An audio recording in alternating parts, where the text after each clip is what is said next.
Catisma a 19-a.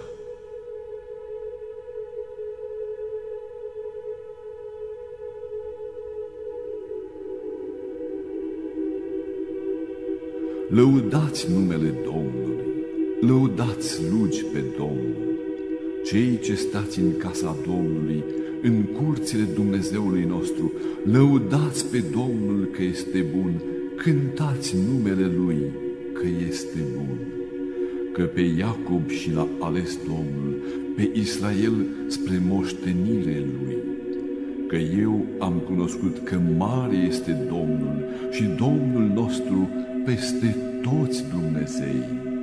Toate câte a vrut Domnul a făcut în cer și pe pământ, în mări și în toate adâncurile.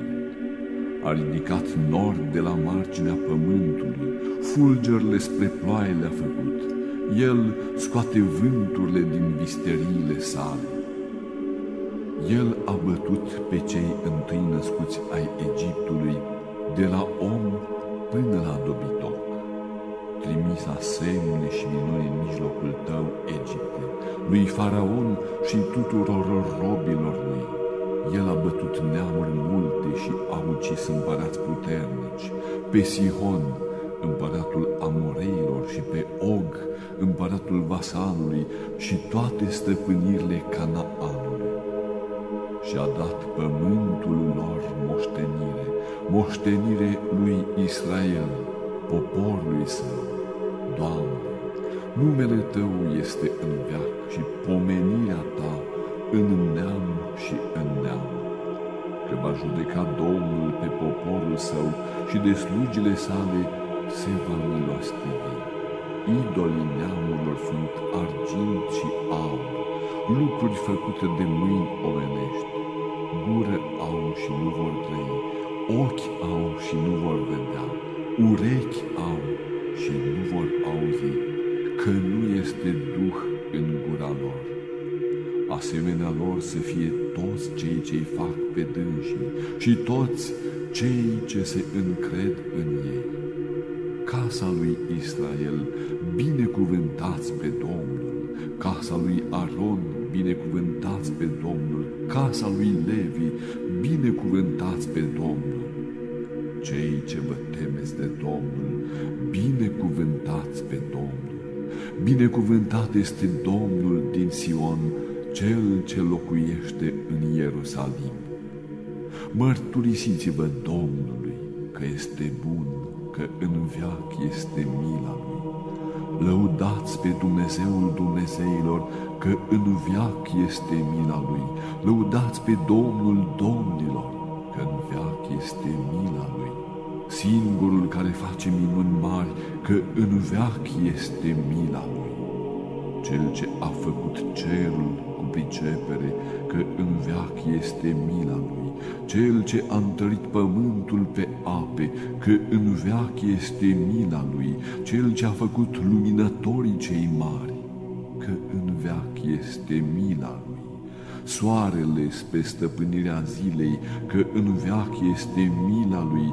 Luna și stelele spre stăpânirea nopții, că în veac este mila Lui. Cel ce a bătut Egiptul cu cei întâi născuți ai lor, că în veac este mila Lui, și a scos pe Israel din mijlocul lor, că în veac este mila Lui, cu mână tare și cu braț înalt, că în veac este mila Lui. Cel ce a despărțit Marea Roșie în două, că în veac este mila Lui, și a trecut pe Israel prin mijlocul ei, că în veac este mila Lui, și a răsturnat pe Faraon și oștirea lui în Marea Roșie, că în veac este mila Lui. Cel ce a trecut pe poporul lui prin pustie, că în veac este mila Lui. Cel ce a bătut împărați mari, că în veac este mila Lui. Cel ce a omorât împărați tari, că în veac este mila Lui. Pe Sihon, împăratul Amoreilor, că în veac este mila Lui. Și pe Og, împăratul Basanului, că în veac este mila Lui. Și le-a dat pământul lor moștenire, că în veac este mila lui, moștenire lui Israel, robul lui, că în veac este mila lui, că în smerenia noastră și-a adus aminte de noi, Domnul, că în veac este mila lui și ne-a izbăvit pe noi de vrăjmașii noștri, că în veac este mila lui, cel ce dă hrană la tot trupul, că în veac este mila lui. Mărturisiți-vă Dumnezeului Ceresc, că în veac este mila lui. La râul Babilonului, acolo am șezut și am plâns când ne-am adus aminte de Sion. În sălcii, în mijlocul lor, am atârnat harpele noastre, că acolo cei ce ne-au robit pe noi ne-au cerut nouă cântare, zicând, cântați-ne nouă din cântările Sionului. Cum să cântăm cântarea Domnului în pământ străin? De te voi uita, Ierusalime, uitată să fie dreapta mea, să se lipească limba mea de grumazul meu, de nu mi voi aduce aminte de tine, de nu voi pune înainte Ierusalimul ca început al bucuriei mele. Adu-ți aminte, Doamne, de fiii lui Edom în ziua dărâmării Ierusalimului, când ziceau, dărâmați-l, dărâmați-l până la temeliile lui. Fiica Babilonului, ticăloasa, fericit este cel ce-ți va răsplăti ție fapta ta pe care ai făcut-o nouă. Fericit este cel ce va apuca și va lovi pruncii tăi de piatră. Slavă Tatălui și Fiului și Sfântului Duh, și acum și pururea și în vecii vecilor. Amin. Aliluia, aliluia, aliluia, slavă ție Dumnezeule! Aliluia, aliluia, aliluia, slavă ție Dumnezeule! Aliluia, aliluia, aliluia, slavă ție Dumnezeul nostru, slavă ție! Doamne miluiește, Doamne miluiește, Doamne miluiește, slavă Tatălui și Fiului și Sfântului Duh, și acum și pururea și în vecii vecilor. Amin. Lăudate voi, Doamne, cu toată inima mea, că ai auzit cuvintele gurii mele și înaintea îngerilor îți voi cânta. Închina-mă voi în locașul tău cel sfânt și voi lăuda numele tău pentru mila ta și adevărul tău, că ai mărit peste tot numele cel sfânt al tău. În orice zi te voi chema, de grab mă auzi.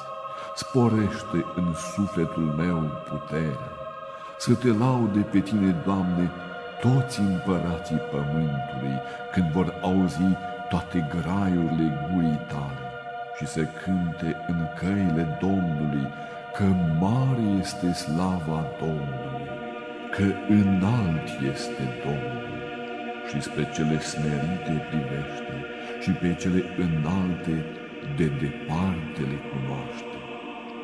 De ajung la necaz, viază-mă, împotriva vrăjmașilor mei ai întins mâna ta și m-a izbăvit dreapta ta. Domnul le va plăti lor pentru mine. Doamne, mila ta este în veac, lucrurile mâinilor tale nu le trece cu vederea. Doamne, cercetat m-ai și m-ai cunoscut. Tu ai cunoscut șederea mea și scularea mea. Tu ai priceput gândurile mele de departe. Cărarea mea și firul vieții mele, Tu le-ai cercetat și toate căile mele mai dinainte le-ai văzut, că încă nu este cuvânt pe limba mea și iată, Doamne, Tu le-ai cunoscut pe toate și pe cele din urmă și pe cele de demult. Tu m-ai zidit și ai pus peste mine mâna Ta. Minunată este știința Ta, mai presus de mine, este înaltă și nu pot ajunge. Unde mă voi duce de la Duhul tău și de la fața ta unde voi fugi? De mă voi sui în cer, tu acolo ești. De mă voi pogorî în iad, de față ești. De voi lua aripile mele de dimineață și de mă voi așeza la marginile mării și acolo mâna ta mă va povățui și mă va ține dreapta ta. Și am zis, poate întunericul mă va acoperi și se va face noapte lumina din prejurul meu. Dar întunericul nu este întuneric la tine și noaptea ca ziua va lumina. Cum este întunericul ei, așa este și lumina ei. Că Tu ai zidit rărunchii mei, Doamne, Tu m-ai alcătuit în pântecele Maicii mele. Te voi lăuda că sunt o făptură așa minunată. Minunate sunt lucrurile Tale și sufletul meu le cunoaște foarte. Nu sunt ascunse de Tine oasele mele pe care le-ai făcut într-o ascuns, nici ființa mea pe care ai urzit-o ca în cele mai de jos ale pământului.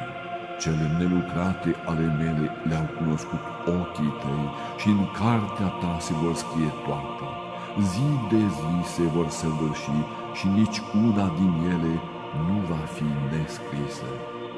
Iar eu am cinstit foarte pe prietenii Tăi, Dumnezeule, și foarte s-a întărit stăpânirea lor.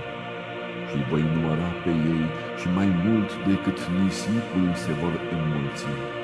M-am sculat și încă sunt cu Tine, o de-ai ucide pe păcătoși, Dumnezeule. Bărbați vărsători de sânge, depărtați-vă de la mine. Aceștia te grăiesc de rău, Doamne, și vrăjmașii îți hulesc numele Tău. Oare nu pe cei ce Te urăsc pe Tine, Doamne, am urât și asupra vrăjmașilor Tăi m-am mâhnit? Cu ură desăvârșită i-am urât pe ei și mi s-au făcut dușmani.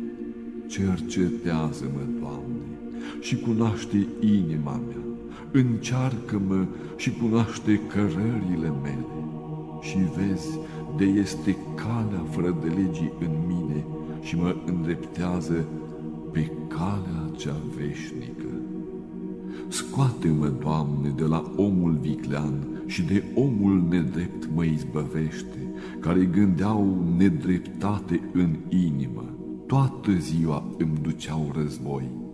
Ascuțitau limba lor ca a șarpelui, venind de aspidă sub buzele lor.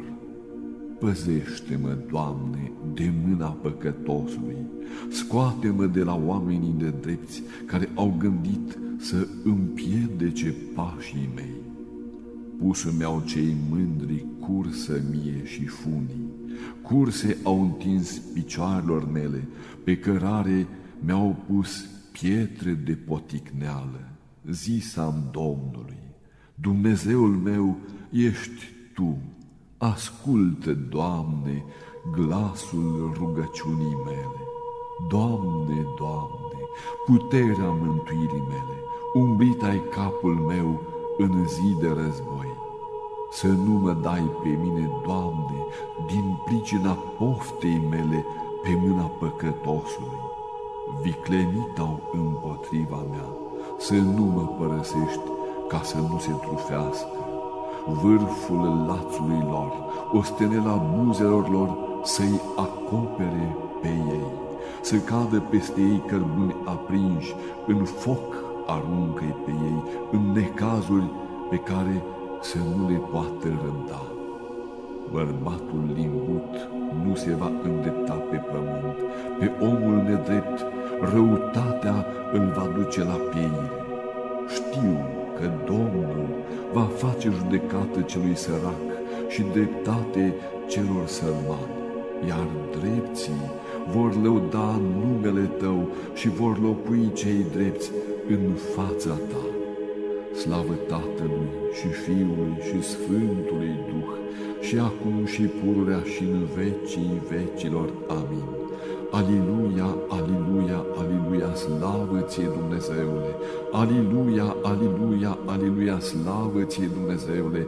Aliluia, aliluia, aliluia, slavă ție Dumnezeul nostru, slavă ție! Doamne miluiește, Doamne miluiește, Doamne miluiește, slavă Tatălui și Fiului și Sfântului Duh, și acum și pururea și în vecii vecilor. Amin. Strigat-am către tine, auzi-mă, ia aminte glasul rugăciunii mele când strig către tine. Să se îndrepteze rugăciunea mea ca tămâia înaintea ta, ridicarea mâinilor mele, jertfă de seară. Pune, Doamne, strajă gurii mele și ușă de îngrădire în prejurul buzelor mele. Să nu abați inima mea spre cuvinte de vicleșug, ca să-mi dezvinovățesc păcatele mele, iar cu oamenii cei ce fac fără de lege nu mă voi însoți cu aleșii lor. Certa-mă va dreptul cu milă și mă va mustra, iar unt de lemnul păcătoșilor să nu ungă capul meu, că încă și rugăciunea mea este împotriva vrerilor lor. Prăbușească-se de pe stâncă judecătorilor, auzise vor graiurile mele că s-au îndulcit. Ca o brazdă de pământ s-au rupt pe pământ, risipitu s-au oasele lor lângă iad. Căci către tine, Doamne, Doamne, ochii mei, spre tine am nădăjduit, să nu iei sufletul meu. Păzește-mă de cursa care mi-au pus mie și de smintelele celor ce fac fără de lege. Cădea vor în mreaja lor păcătoșii, ferit sunt eu până ce voi trece. Cu glasul meu către Domnul am strigat, cu glasul meu către Domnul m-am rugat. Vărsa voi înaintea Lui rugăciunea mea, necazul meu înaintea Lui voi spune. Când lipsea dintr mine Duhul meu, Tu ai cunoscut cărările mele. În calea aceasta în care am umblat, ascuns sau cursă mie, luat am seama de-a dreapta și am privit, și nu era cine să mă cunoască. Pierita fuga de la mine și nu este cel ce caută sufletul meu. Strigat am către tine, Doamne, zis-am, Tu ești nădejdea mea, partea mea ești în pământul celor vii. Ia aminte la rugăciunea mea, că m-am smerit foarte. Izbăvește-mă de cei ce mă prigoanesc, că s-au întărit mai mult decât mine. Scoate din temniță sufletul meu, ca să laude numele Tău, Doamne. Pe mine mă așteaptă drepții, până ce îmi vei răsplăti mie.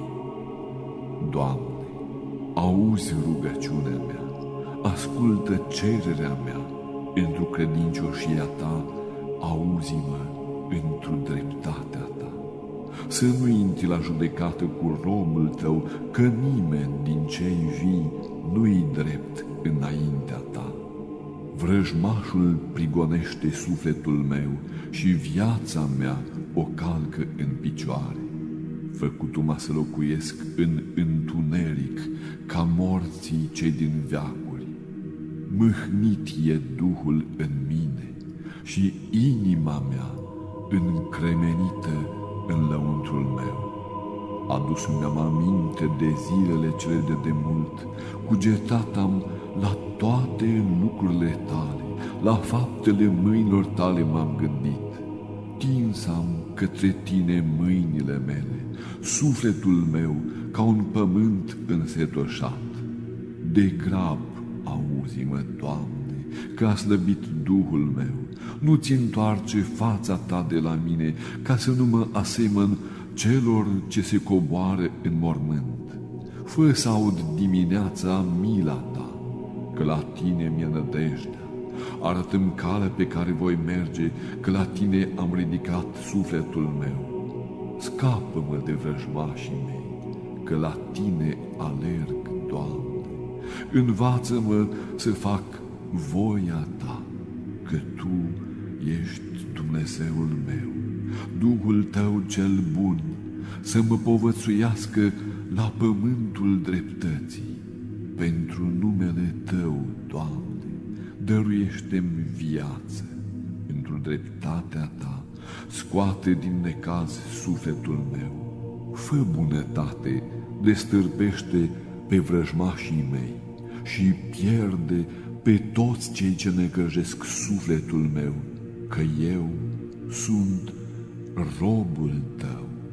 Slavă Tatălui și Fiului și Sfântului Duh, și acum și pururea și în vecii vecilor. Amin. Aliluia, aliluia, aliluia, slavă Ție, Dumnezeule! Aliluia, aliluia, aliluia, slavă Ție, Dumnezeule! Aliluia, aliluia, aliluia, slavă Ție, Dumnezeul nostru, slavă Ție! Doamne miluiește, Doamne miluiește, Doamne miluiește, slavă Tatălui și Fiului și Sfântului Duh, și acum și pururea și în vecii vecilor. Amin.